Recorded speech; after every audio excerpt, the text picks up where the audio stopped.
नमस्कार दोस्तों, मैं हूं सागर और आप सभी का बहुत बहुत स्वागत है आज के अपने इस वीडियो में। आज इस वीडियो में हम बात करने वाले हैं एचडीएफसी बैंक के क्वार्टर फोर्स के नंबर के बारे में। किस तरीके का रहे नंबर और क्या इम्पैक्ट जो है स्टॉक प्राइस पे देखने मिल सकता है सोमवार को, क्योंकि कहीं ना कहीं बहुत ज्यादा उम्मीद थी मार्केट की, वो यहाँ पे किस तरीके की रह सकती है। सबसे पहले बात करें स्टैंड लोन फाइनेंशियल रिजल्ट की यहाँ पे, और करोड़ में जितने भी नंबर है वो यहाँ पे देखने मिल रहे हैं। इंटरेस्ट अर्निंग इनकम का आंकड़ा अगर आप यहाँ पे देख रहे हैं तो 71,472 करोड़ का आता हुआ दिख रहा है, जो कि पिछले क्वार्टर में 70,582 करोड़ था। तो क्वार्टर ऑन क्वार्टर यहाँ पे आपको एक रीजनेबल बढ़त मिल रही है इंटरेस्ट इनकम में। साल दर साल ये आंकड़े कंपेरेबल नहीं है, लेकिन फिर भी अगर देखें 45,000 करोड़ से आंकड़ा बढ़ के 71,000 करोड़ आता हुआ दिख रहा है, क्योंकि पिछले साल इस क्वार्टर तक एचडीएफसी और एचडीएफसी बैंक का मर्जर नहीं हुआ था, तो सिर्फ एचडीएफसी बैंक के नंबर थे। अभी जो नंबर आते हुए दिखाई दे रहा है आपको, ये दोनों की ज्वाइंट एंटिटी के मर्जर के बाद का नंबर देखने को मिल रहा है। अब यहाँ पे बात करेंगे एक सबसे इंपॉर्टेंट चीज की, जो है अदर इनकम का नंबर। रेफर नंबर नोट 9 यहाँ पे हम देखेंगे 18,166 करोड़ की अदर इनकम का नंबर है, जो कि पिछले क्वार्टर में देख रहे हैं 11,137 करोड़ था। तो आपको पता होगा एचडीएफसी क्रेडिला में हिस्सा बेचा था एचडीएफसी बैंक ने, उसका कुछ प्रॉफिट का गेन जो है वो आपको आता हुआ दिखाई दिया, जो कि आपको अदर इनकम में देखने को मिला है। तो हम समझने की कोशिश करेंगे कितना नंबर आता हुआ दिखा है, वो भी आपका ये प्रॉफिट के नंबर्स में जुड़ता हुआ कहीं ना कहीं दिखाई देगा। अगर आप देख रहे हैं 18,166 करोड़ का नंबर, तो आपको यहाँ पे अदर इनकम के कारण ये टोटल इनकम जो है लगभग 90,000 करोड़ के पार पहुंचती हुई दिखाई दे रही है, 90,000 करोड़ के आसपास, जो कि पिछले क्वार्टर में 81,719 करोड़ था, और लास्ट ईयर आंकड़ा 53,850 करोड़ के आसपास का था। वहीं अगर हम बात कर रहे हैं टोटल एक्सपेंसेस की, तो इस क्वार्टर में 60,000 करोड़ के आसपास की एक्सपेंस टोटल क्वार्टर में हुई है, जो कि पिछले क्वार्टर में 58,000 करोड़ थी। तो लगभग 2,000 करोड़ से एक्सपेंस जो है क्वार्टर ऑन क्वार्टर बढ़ी है। पिछले साल एक्सपेंस का नंबर 35,200 करोड़ के आसपास का था। अब सबसे इंपॉर्टेंट नंबर जिसके ऊपर मार्केट नजर रखता है वो है प्रोविजनिंग का नंबर। तो प्रोविजनिंग में इस बार बहुत बड़ी बढ़त आती हुई दिख रही है। 13,511 करोड़ की प्रोविजनिंग जो है बैंक ने की है, जो कहीं ना कहीं बड़ा नंबर है, नेगेटिव साइड पे देखने मिल सकता है। 4216 करोड़ की प्रोविजनिंग पिछले क्वार्टर में कंपनी ने की थी, और इस बार ये प्रोविजनिंग का आंकड़ा सीधा 13,500 करोड़ के आसपास जाता हुआ दिख रहा है, कि 3 गुना से भी ज्यादा हो रहा है क्वार्टर ऑन क्वार्टर। और पिछले साल देखेंगे 2685 करोड़ के मुकाबले आंकड़ा 13,500 करोड़, यानी कि लगभग लगभग 5 गुने प्रोविजनिंग में बढ़त देखने मिल रही है। अब क्यों ये प्रोविजनिंग बढ़ी है, इसको समझने की कोशिश करेंगे। तो रेफर नंबर 12 और 13 नोट को, इसको यहाँ पे हमको एक बार देखना होगा कि आखिर किस चीज के कारण प्रोविजनिंग का आंकड़ा बढ़ता हुआ दिखाई दिया है। वहीं अगर इस बार प्रॉफिट की बात करें, तो प्रॉफिट आफ्टर टैक्स का नंबर 16,511 करोड़ के आसपास का देखने मिल रहा है, यानी कि नंबर आपको अच्छे खासे जरूर देखने मिल रहे हैं, लेकिन इसमें जो प्रॉफिट का हिस्सा है वो भी आता हुआ दिख रहा है। एक्सेप्शनल आइटम जो आपका यहाँ पे तो ऐसा कुछ है नहीं, प्रोविजनिंग इतनी बड़ी, उसके बाद आपको ये नंबर, यानी कि कहीं ना कहीं प्रॉफिटेबिलिटी आपको अगर वो हिस्सा नहीं बिका होता तो और भी कम देखने मिलती है। और क्वार्टर ऑन क्वार्टर अगर आप देख रहे हैं तो 16,372 करोड़ से 16,500 करोड़, यानी कि 1% के आसपास का प्रॉफिट इसका क्वार्टर ऑन क्वार्टर बढ़ा है। साल दर साल देखिए 12,000 करोड़ से बढ़ के 16,500 करोड़, तो साल दर साल तो नंबर कंपेरेबल नहीं है, लेकिन क्वार्टर ऑन क्वार्टर देखेंगे तो 1% के आसपास की बढ़त है। और आपको ईपीएस में साफ अंदाजा हो जाएगा। 21 रुपए 74 पैसे की ईपीएस इस बार क्लॉक हुई है, और पिछले क्वार्टर में 21 रुपए 58 पैसे की ईपीएस थी।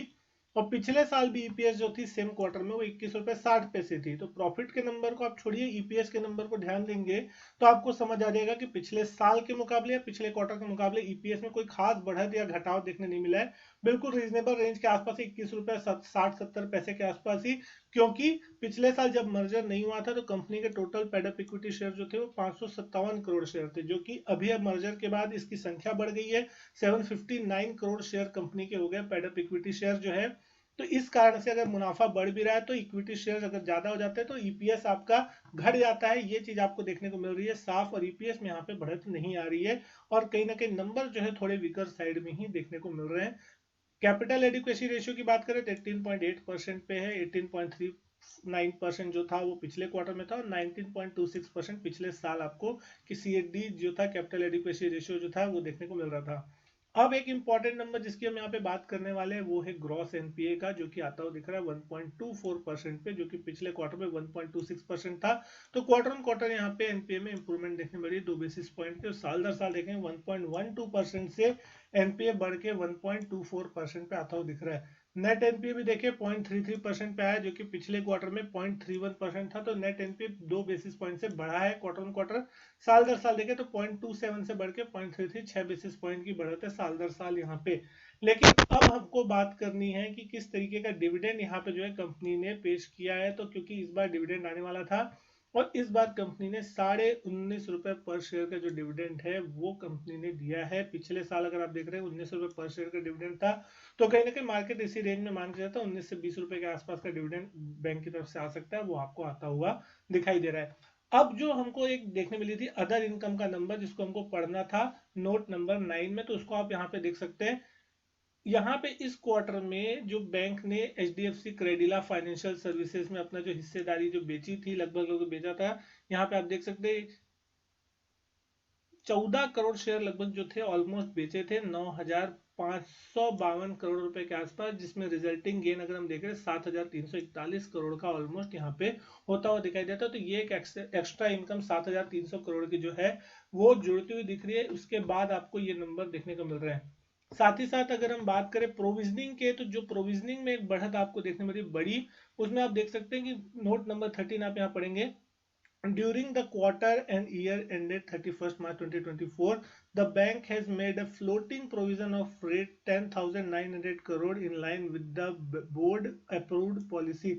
तो बोर्ड की अप्रूव्ड पॉलिसी के हिसाब से अगर आप देख रहे हैं 10,900 करोड़ की जो फ्लोटिंग प्रोविजन है वो यहाँ पे कंपनी ने कहीं ना कहीं किया है, जिसके कारण आपको एक प्रोविजनिंग का नंबर बढ़ा हुआ देखने को मिल रहा है। अब किस तरीके का इम्पैक्ट होगा ये आपको सोमवार को सुबह पता चलता हुआ दिखाई देगा। लेकिन अगर हम बात करें स्टॉक प्राइस के लिहाज से, तो सोमवार के दिन यहाँ पे, कल फ्राइडे के दिन यहाँ पे स्टॉक में लगभग 2.5% की तेजी थी। नतीजों से पहले एक गैप डाउन ओपनिंग हुई थी, 1480 का लो लगा, लेकिन सुबह से ही यहाँ पे लोअर लेवल से एक अच्छी रिकवरी देखने मिली, बाइंग देखने मिली और 1534 रुपए 95 पैसे का हाई बनाया। क्लोजिंग में लगभग उसी के आसपास दिन के हाईएस्ट लेवल के आसपास आती हुई दिखाई दी।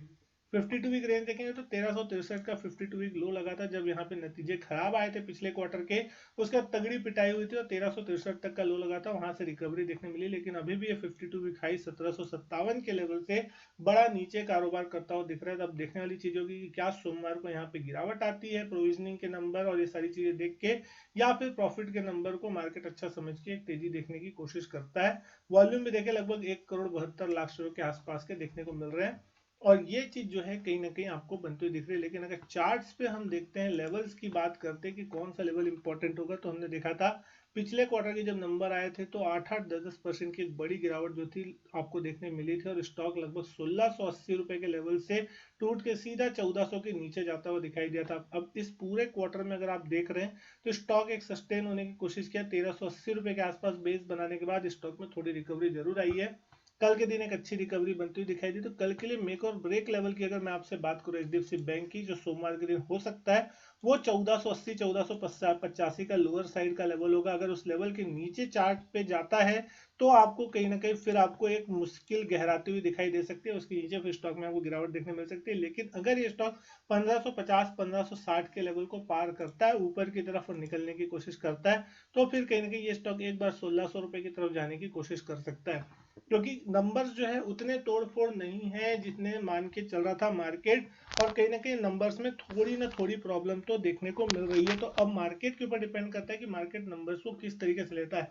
आपको क्या लगता है कि स्टॉक में गिरावट आएगी या फिर तेजी देखने मिलेगी? आप कमेंट करके जरूर बताइएगा। वीडियो अच्छी लगी तो वीडियो लाइक करें, शेयर करें, चैनल नहीं किया सब्सक्राइब तो चैनल सब्सक्राइब जरूर करें। मैं आपसे मिलता हूं अपने नेक्स्ट वीडियो में, तब तक के लिए goodbye and thank you.